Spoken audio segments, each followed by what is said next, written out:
Sibolga naik tahta, dipilih sebagai ibu kota baru, bersama 5 kabupaten terlibat kibarkan bendera provinsi baru.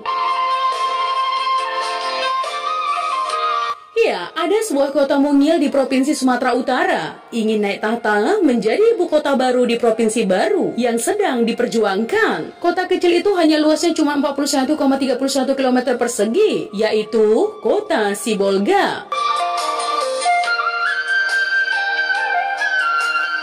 Ya, kota Sibolga adalah salah satu kota yang berada di Provinsi Sumatera Utara, Indonesia. Kota Sibolga ini terletak di pantai barat Pulau Sumatera, membujur sepanjang pantai dari utara ke selatan, dan berada pada kawasan Teluk Tapian, Nauli. Ya, sebagai ibu kota baru, kota Sibolga jaraknya sekitar 350 km dari kota Medan, atau sekitar 8 jam perjalanan. Kota Sibolga hanya memiliki luas 10,77 km persegi.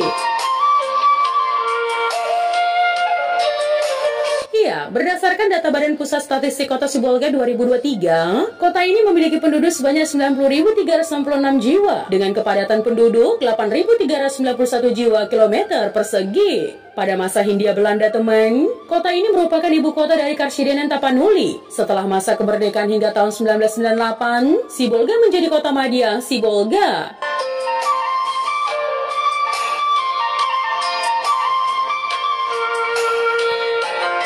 Ya, kota Sibolga terletak di pesisir barat Provinsi Sumatera Utara. Lokasinya berada di sebelah selatan Danau Toba. Wilayah kota Sibolga terbagi menjadi daratan pantai, lereng, dan pegunungan. Ketinggian wilayah kota Sibolga berkisar antara 0 sampai 200 meter di atas permukaan laut. Kemiringan lahan kawasan kota ini bervariasi antara 0 sampai 2% sampai lebih dari 40%.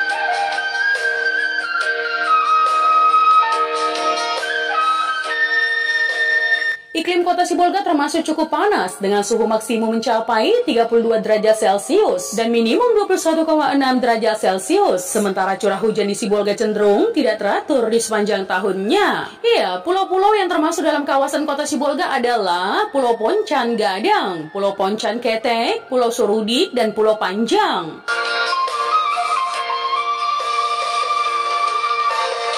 Kota Sibolga terdiri dari 4 kecamatan dan 17 kelurahan dengan luas wilayah mencapai 0,77 km persegi dan jumlah penduduk sekitar 89.584 jiwa 2020 dengan kepadatan penduduk 8.318 jiwa kilometer persegi. Untuk berhubungan darat, Sibolga telah terhubung dengan kota-kota lain di Sumatera Utara, yakni dengan Padang Sidempuan, Pakat, dan Tarutung.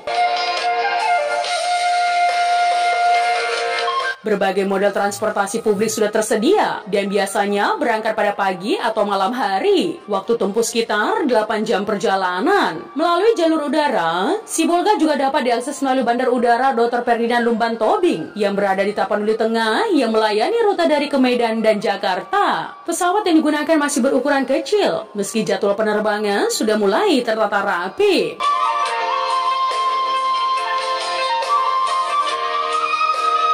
Pelabuhan Laut Sibolga merupakan tempat penyeberangan menuju Pulau Nias dan kota-kota pesisir barat Sumatera lainnya. Ya, luas Sumatera Utara semakin bertambah dengan bergabungnya kota mungil ini. Tampaknya tak banyak yang tahu kalau Kemendagri telah mengizinkan kota mungil ini menjadi bagian dari Sumatera Utara. Tentu hal ini jarang terjadi di Indonesia, sehingga fenomena Sumatera Utara ini layak mendapat atensi lebih.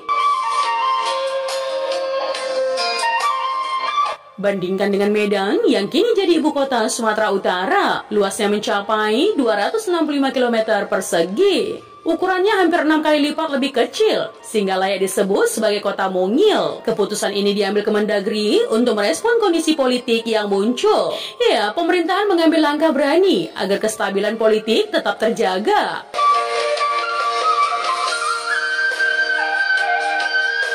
Adapun nama kota mungil yang dimaksud adalah Sibolga, yang dulunya menjadi bagian dari Provinsi Tapanuli. Nah, teman, saat ini diberlakukan ketetapan pemerintah darurat RI yang menghapus Sumatera Utara. Akibatnya, provinsi tersebut dipecah menjadi 2, yakni Provinsi Aceh dan Provinsi Tapanuli. Ya, wilayah Provinsi Tapanuli meliputi eks-Karsidenan Tapanuli seperti Afdeling Mandailing Angkola, Afdeling Batak London, Afdeling Nias, dan Afdeling Sibolga and Omstreken.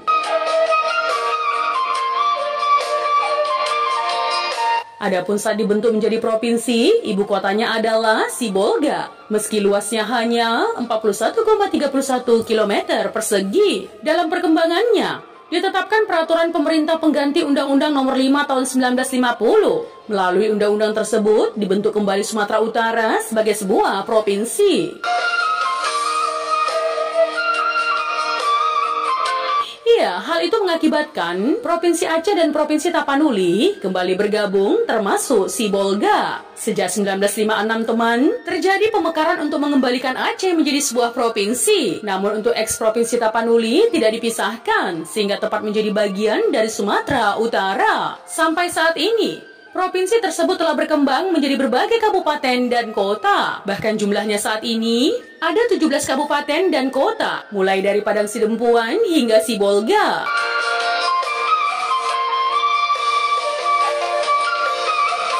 Meskipun sudah mapan teman, kini telah muncul ide untuk menjadikan Tapanuli sebagai provinsi lagi. Itulah kota mungil seluas 41,31 km persegi yang diizinkan Kemendagri untuk bergabung ke Sumatera Utara. Wacana pembentukan provinsi baru yang merupakan pemekaran dari wilayah Sumatera Utara atau Sumut terus bergulir. Ya, kali ini kota Sibolga beserta 5 kabupaten lainnya siap bersatu membentuk daerah otonomi baru.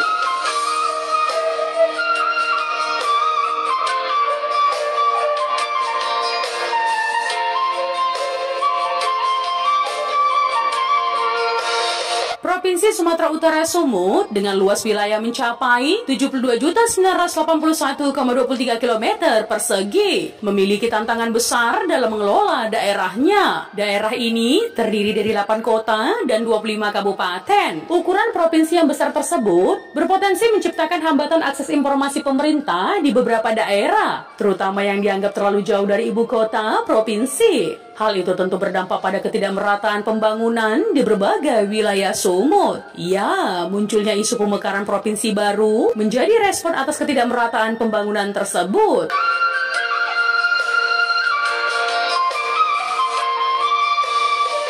Karena itu teman, kota Sibolga bersama 5 kabupaten, yaitu Kota Tapanuli, Tapanuli Tengah, Tapanuli Utara, Samosir, Kabupaten Toba Samosir, dan Kabupaten Humbang Hasudutan, diusulkan menjadi provinsi baru dengan nama Provinsi Tapanuli. Kota Sibolga dipilih sebagai ibu kota baru yang ideal karena potensi pelabuhan lautnya. Selain itu, kota ini dianggap strategis untuk pengembangan wilayah baru ini.